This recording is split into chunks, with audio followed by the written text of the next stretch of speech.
A dueling brother and sister are fighting to be the best when it comes to academic excellence. The pair's continued efforts at bettering each other's achievements has allowed them to forge a path to achieving spectacular CXC results. Neither one of them has even made it to Form 5 at their respective secondary schools. Solange Alfred tells us more in this special report. The King siblings have both taken on the daunting task of CXC examinations, which has given more than one Form 5 student nightmares and cold sweats. Yet these two siblings have conquered the examinations, all in an effort to exceed one another in a quest for academic excellence. What makes Rinkinage and Brianne King special? They both sat the CXC mathematics examination in Form 1 and produced excellent results. The older of the siblings, Rinkinage King, who wrote CXC mathematics in 2017 at the age of 11, explained he remains unmatched by his sister, with both achieving a general grade of 2. At first, I thought she beat me because she did it in 4 months and she got the same 2. But then I realized I did it at the age of 11 for one, and I got a BBC while she got a BCC. So I beat her. His sister, Brianne King, however, is of the opinion that her accolade of being the first student to write CXC mathematics after only 4 months of being a Form 1 student is a crowning accomplishment. Well, at first I was sad because I really wanted a 1, but I understood I left out 5 questions. But when I came to think of it, children in Form 5 don't get as good as I did, some of them, and I realized that I really did accomplish a lot from doing it. I feel proud. Parent of the 2 stellar scholars and principal of the RC Boys Infant School, Rinkinage King, noted that the achievements made by both students come at a cost of loss of leisure time. However, with a vision in sight, she said that discipline instilled brought about academic distinction. It may have been difficult for them because I do not get to spend as much time as I would with them. But I learned early, having had a lot of children, I think by the time I got to child number 3, I learned early I had to bring them up the right way, give them the good start, so that when the time came for me to let them go and try it on their own, it made life a lot easier. So from small, in the womb, I did the reading, and the talking to the child. When the child was born, I did the talking and, the molding. It came there. So by age 10, I think I could go home and say, have you done your homework? And I'd hear yes or no.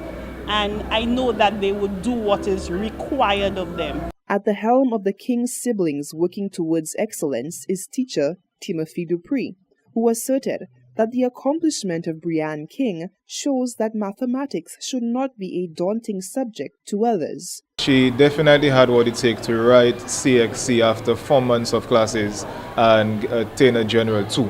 So that for sure is a remarkable achievement, because over the years, that mathematics is a subject that students fail a lot. And Brianne being successful is proof that mathematics, once it is understood, can be perhaps the easier subject. Dupree is of the opinion that the possibility now exists for exceptionally intelligent students to gain entry into tertiary level institutions even before getting to Form 5. Reporting for Hot 7 News, I am Solange Alfred. Thank you very much, Solange. The resident British Commissioner unsurprisingly answered questions concerning Brexit and its potential implications for St. Lucia with diplomatic aplomb. The UK is scheduled to leave the European Union at approximately 11 p.m. UK time on Friday, the 29th of March. With the date looming even closer, Britain continues to face uncertainty over the issue, and many are confused on the way forward. Amidst all of this uncertainty, one thing is for sure: the post of resident British Commissioner in St. Lucia will stay as is. I've said a couple of times now that as the process of the UK leaving the European Union continues, my job really isn't changing that much. In fact, it's not changing at all. I'm here to represent the UK in St Lucia, and also so that the UK has a better understanding of what things are like here in St Lucia, and I'll continue to do that no matter what's going on. The expert diplomat also deftly maneuvered around more problematic questions. Do you believe that St. Lucia should aim to become a republic? I don't have any opinions at all on what St Lucia should decide to do about its own future. I know today His Royal Highness has had a very warm welcome. I know the royal family gets a very warm welcome every time they come to St Lucia, and I know that will continue as long as they continue to be the royal family for St Lucia. Macready, before being the resident British Commissioner to St. Lucia, served as the private secretary to the Minister of State in the Foreign Commonwealth Office in London and later as Chief of Staff to the Governor of Anguilla. In other news, St. Lucians are being urged to take part in Good Deeds Day, which is to be held on the 7th of April. The event, which is hosted by Volunteer St. Lucia, is in keeping with the global tradition of lending a hand to others. Solange Alfred tells us more. One good deed leads to another. The folks over at Volunteer St. Lucia have expressed their intention to move forward with a calendar of events that looks to bolster volunteerism in St. Lucia, while also helping those who are in need. Consultant to the National Volunteer Program, Diane Felicier, touted the importance of volunteerism as part of Good Deeds Day, slated for April 7, 2019, to be held at the Philip Masley Grounds in Vieux-Fort. Good. It's anything that you can do to really put a smile on somebody's face. Buying them a cup of coffee, sending them a note, telling them, just something motivating. So this is what Good Deeds Day is about, and what we want to do is really promote volunteerism in St. Lucia. We all know about volunteerism. Volunteerism, kudme, we are used to that. So it is about bringing the whole kudme spirit back to St. Lucia, the volunteerism aspect, doing good. How can we as a volunteer, how could we as somebody in society make a difference in our community? She noted that a number of key partnerships were forged with key stakeholders on a regional level to ensure that the impact of Good Deeds Day is felt beyond the shores of St. Lucia.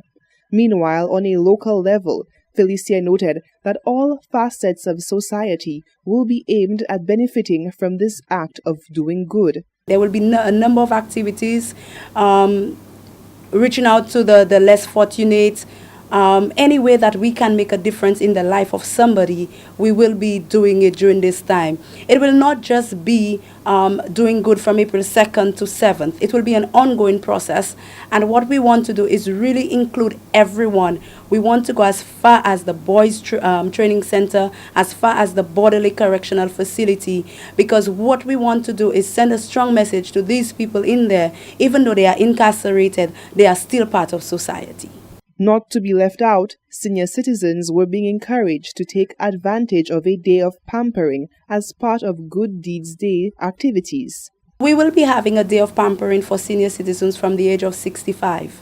It will be a number of activities. It will be island-wide, so all of our chapters will be doing something to benefit the senior citizens of their community. However, in Castries, it will be held at the Derrick Walcott Square on Wednesday the 3rd of April from 10 a.m. Felicia encouraged all organizations to take part in this day of giving back. Interested persons and organizations can contact Volunteer St. Lucia via email at volunteerstlucia@gmail.com or call 468-2125. Reporting for Hot 7 News, I am Solange Alfred.